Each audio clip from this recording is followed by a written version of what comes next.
नमस्कार मित्रांनो, मी यशवंत नागप. माझ्या यूट्यूब चॅनलवर तुम्हा सर्वांचं पुन्हा एकदा मनापासून स्वागत करतो.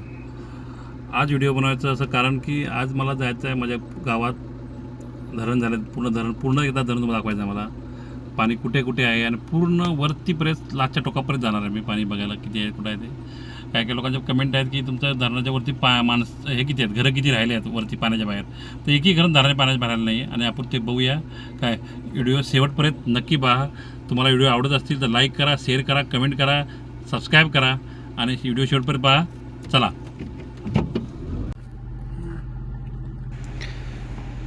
तर मित्रांनो, अगोदर मी तुम्हाला माझ्या गावाबद्दल माहिती देणार आहे. माझं गाव आखवणे आहे. हे गाव सिंधुदुर्ग जिल्ह्यातील वैभववाडी तालुक्यात कोकण विभागात येतं. तसं माझं गाव सिंधुदुर्गात असलं तरी ते कोल्हापूर आणि रत्नागिरी जिल्ह्यांच्या सीमेवरती आहे. त्यामुळे आमची भाषा ना मालवणी, कोल्हापुरी, ना संगमेश्वरी, आमची भाषा ही सर्वसाधारण भाषा आहे. तसं पाहायला गेलं तर आमचा तालुका अगोदर कोल्हापूर जिल्ह्यातील गगनबावडा तालुका होता. मग रत्नागिरी जिल्हा फोडून सिंधुदुर्ग जिल्ह्याची निर्मिती 1960मध्ये झाली. तेव्हा गगनबावडा तालुका फोडून नवीन वैभववाडी तालुका सिंधुदुर्ग जिल्हा समावेश करण्यात आला. तरी पण तालुका सिंधुदुर्ग जिल्ह्यात आला असला तरी पण 2009पर्यंत मतदारसंघ पन्हाळा गगनबावडात होता. 2009ला तो फोडून वैभववाडी, देवगड, कणकवली असा आमचा मतदारसंघ तयार झाला. माझं गाव सह्याद्रीच्या कुशीत बसले होतं. वैभववाडी तालुक्यापासून 25 किलोमीटर अंतरावर माझ्या गावात फक्त पावसाचे 4 महिने शेती केली, तीसुद्धा जास्त प्रमाणात भात आणि नाचणी. डोंगराळ भागात असल्यामुळे नाचणीची शेती छान होत असे. गावातील तरुण मंडळी ही नोकरी धंद्यासाठी, व्यवसायासाठी मुंबईला असे. त्यामुळे वयस्कर माणसंच जास्त प्रमाणात गावात होती. आत्ता आपण महत्त्वाच्या मुद्द्याकडे वळूया. अरुणा धरणाचं खरं नाव आहे अरुणा मध्यम पाटबंधारे प्रकल्प. आमचं गाव धरणात जाणार असं आमच्या कुठेही डोक्यात नव्हतं, चर्चेत नव्हतं. पण मी इयत्ता 4थी-5वीत असेल, कारण मी आमची गुरं रानात चारायला सोडायला जायचो तेव्हा कुठे कुठे जंगलात लहान लहान खड्डे, दगडाचे हे घेतलेले असे गोळ्याचे असे मला दिसत होते. ते वर्ष होते 1995. ॲक्च्युली त्याच वर्षी धरणासाठी प्रशासनाकडून 54 कोटी रुपयाची मान्यता मिळाली होती. अरुणा धरणासाठी 54 कोटी. मूळ नियोजनानुसार हे धरण 2000पर्यंत पूर्ण व्हायला पाहिजे होतं, पण काही अडचणी आल्या. त्यामुळे हे धरण 2006ला सुरुवात केली त्याची. त्यानंतर प्रकल्पाचा खर्च वाढून सुमारे 1600 कोटी रुपयापर्यंत गेला. अकोणे, भूम आणि नागपड ही गावं पाण्यात जरी गेली असली तरी ह्या धरणाचा बांधकाम हेच गावात झाला आहे. हेच गावातील ज्या लोकांच्या जमिनी गेल्या होत्या त्या लोकांना त्यांच्या जमिनीचा मोबदला 2009 साली मिळाला. तर अकोणे, भूम आणि नागपड या गावातील लोकांना त्यांच्या घराचा जो जमिनीचा झाडांचा मोबदला हा मिळेपर्यंत 2018 साल उगवले. आणि त्यानंतर लोकांना 2019ला लोकांना त्यांनी एप्रिलमध्ये सगळ्यांना प्लॉट दिले आणि तुम्हाला प्रत्येकाला मेमध्ये त्यांना शेड मारून दिला आणि तिथे शिफ्ट करा, जा राहायला, असं झालं ते. पण मित्रांनो, तुम्हाला मी एक गोष्ट सांगेल, जर तुमच्या गावात होत असेल धरण तर तुमची एकजूट महत्त्वाची आहे. जर तुम्ही अलग अलग भांडत राहिलात तर ते तुमच्यासाठी खूप नुकसानकारक होतं. कारण आमच्या गावामध्ये पण पहिली एक कमिटी होती, धरणग्रस्त कमिटी. नंतर त्याच्या 3 कमिटी झाल्या आणि मग इंग्रजांच्या कायद्यानुसार आपल्या प्रशासनानं फोडाने राज्य करा असा नियम अवलंबला आणि सगळ्यांना फोडून त्याने आपलं काम केलं. त्यामुळे आमचं खूप नुकसान झालं. आम्हाला पाहिजे तसं करता नाही आलं. आता हे बघा, आपण आलो आहे धरणावर. आपल्या तेवढं धरणात गेलं आहे गाव, पण हे बघा इथे पर्यटक येतात आणि मस्तपैकी दारूवा पिऊन इथे घाण करून ठेवले. बघा तुम्ही इथं बघा, पुऱ्या माळावरती पाहाल तिकडे दारूच्याच बाटल्या आहेत. हे माझं गाव बघा. पाण्याचं लेवल फुल भरलेली आहे, तशी काय ही नाही, थोडंसं कमी झालं आहे, बाकी पाणी आहे तेवढं. हा माळ इथे आम्ही लहान असताना गुरं चरवायचो. माझे मित्र आम्ही तो पुढचा डोंगर दिसतोय त्याला म्हणायचं तागाचा काना. तिकडे आमची लोक शेती करायची. पूर्ण ह्या विभागात आतमधला खोरा हे मधलं हे तर आमची पूर्ण शेती असायची. कारण आमच्याकडे जमीन लेवलला नव्हते, तर डोंगराळ भागात असल्यामुळे आमच्या जमिनी आणि भातशेती ही सगळी डोंगराळ भागात व्हायची. मळ्या पाडून दगड लावून बांध करायचे आणि त्याच्या मळ्या लावून मळ्या करून भातशेती करायची. आणि वर सकल असेल तर नाचना लावायचं.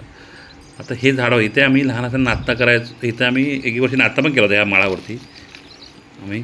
तर पण आमची जास्त प्रमाणात आम्ही गुरं राखायची. बघा बाटल्या बघा तुम्ही पाहू शकता दारूच्या. पूर्ण माळाभर तुम्हाला बाटल्या भेटतील आणि पार्ट्या करून खायला येतात लोक. असो आपला काय तो विषय नव्हे.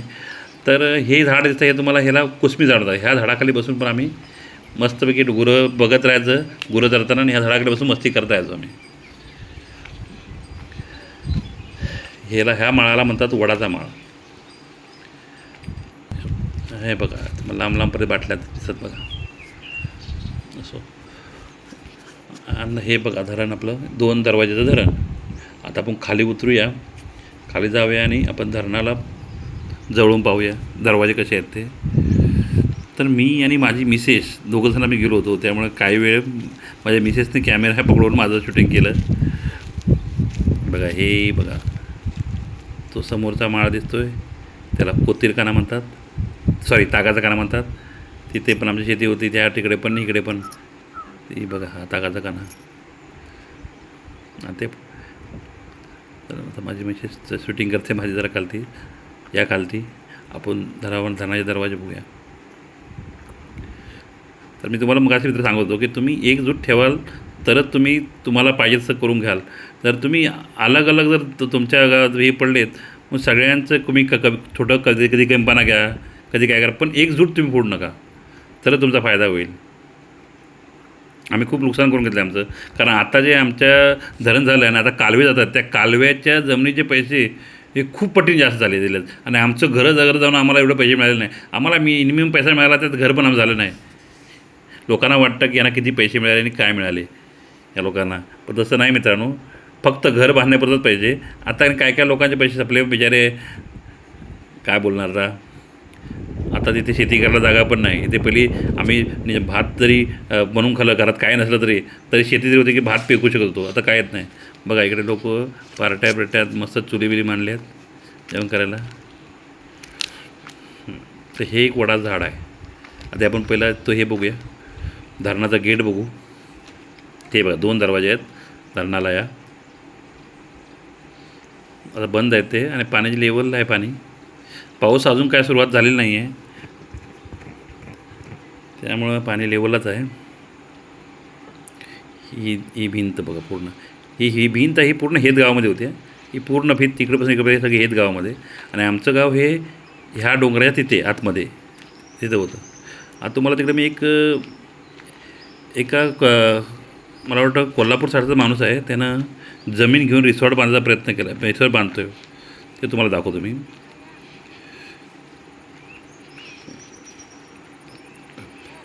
तागाचा खाना तिकडे पण आमची जमीन असते पूर्ण डोंगरा पुरे. म्हणजे तिथे दिवसा सगळे म्हणजे 50-60 लोक तरी इथे कायम असायची. कोण नाचना करतो आहे, कोण भात करतो आहे, कोण काय करतो. हे वडाचं झाड, इथे आम्ही खाली बसून गप्पा मित्र मारायचो.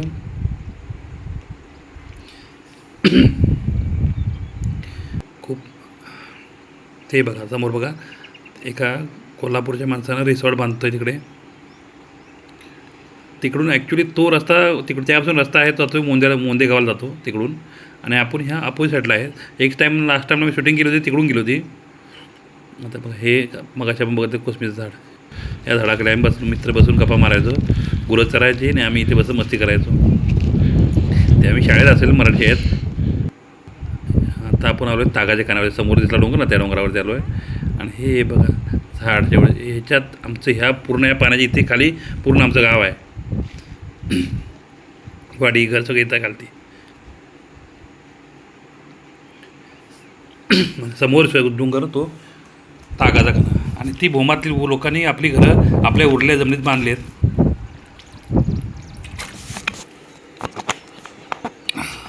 आता आपण आलो एकदम टोकावर वरती, जिकडे आमचं मंदिर होतं त्या साईडला वरती आलो आहे. हे समोर दिसतोय बघा आपल्याला, तो दिसतोय आपल्याला गगनगड. दाखवतो तुम्हाला झूम करून. तो बघा तो गगनगड आहे, गगनबावड्याचा गगनगड. आमच्या इथून गगनगड ह्यातून तुम्हाला 15-16 किलोमीटर आहे गगनगडावर जायला.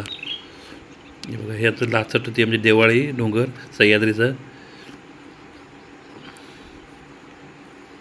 ह्याचं रिंग रोडचं काम चालू आहे त्यांच्या, त्यामुळे माती बिती येऊन टाकले खडेबडे त्याने. हे बघा इकडे हे शेवटचं टोक आमचं अकोण्याचं, आणि ह्याच्या तिकडे जांभवडा गाव लागतं. ह्या डोंगरा पलीकडे गेलात तर जांभवडा गाव आहे. ती देवाळी आमची अकोण्याची ओळख म्हणजे देवाळी, आणि केरळचा डोंगर हे अकोण्याची ओळख. आणि हे लास्टचं टोक आहे पाण्याचं. तसं बघायला गेलं तर म्हणजे 2 खोऱ्यामध्ये पाणी गेलं, एक भोमा साईडला आणि एक अकोणे साईडला. बघा येतात लोकांनी आता इथे राखण पण दिले.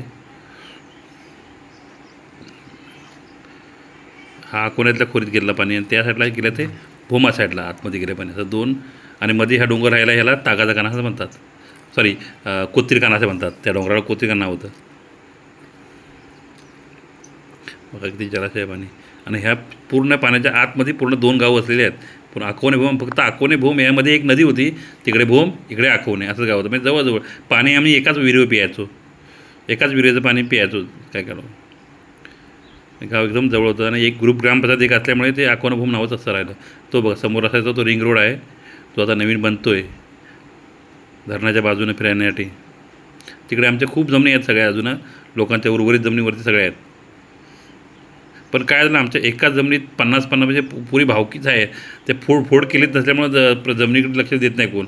तर प्रत्येकाची जमीन आधी एका जमिनीमध्ये पुरी भावकी आहे, म्हणजे जो 50-60 लोक आहेत, आणि ती फोडली तर किती वाटले येणार.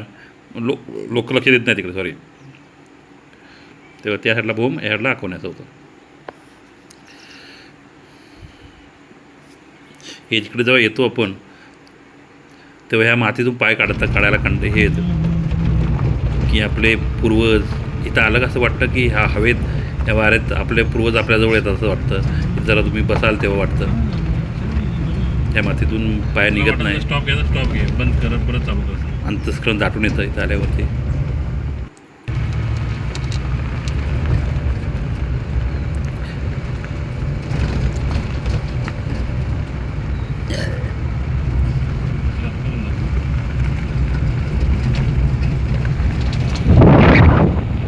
माझं गाव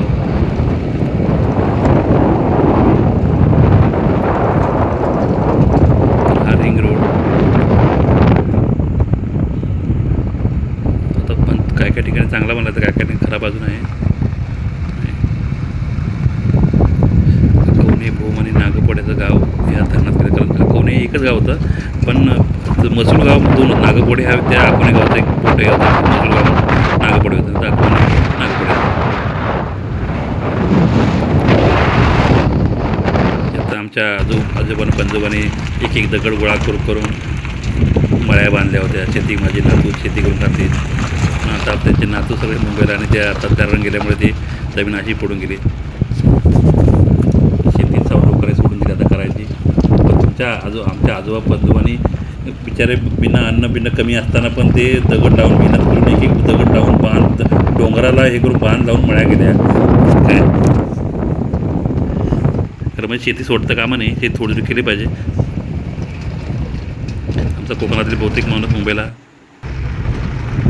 जरा 10वी-12वी झाला का मुंबईला आपला तो सेटल होतो, गावात राहत नाही. फक्त म्हातारी माणसंच बघायला मिळतात. का पाय काढायला पण ते होतं इतकं दाटण्यात होत आहे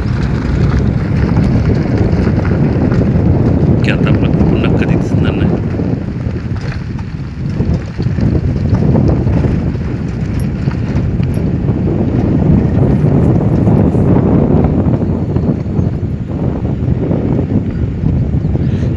प्रत्येक ठिकाणी आमच्या लोकांची शेती होती, करायची होती. कारण डोंगरच असल्यामुळे लोकांना तिथे शेती करायची. काय खाली ते माळपट नव्हताच, त्या प्रत्येकाला शेती करायचं. डोंगराला दगड लावून थोडे लावून माती सरकवून ती व्यवस्थित करून तिथे भात लावायचं. एकदम वर सकल असेल तर नाचणं करायचं. 4 महिने शेती. आणि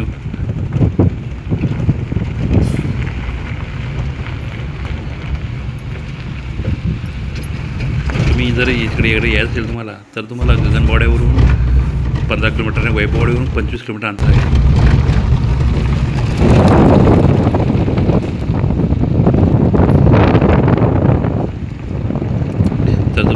व्हिडिओ आवडत असतील ना तर नक्की लाईक करा, शेअर करा, कमेंट करा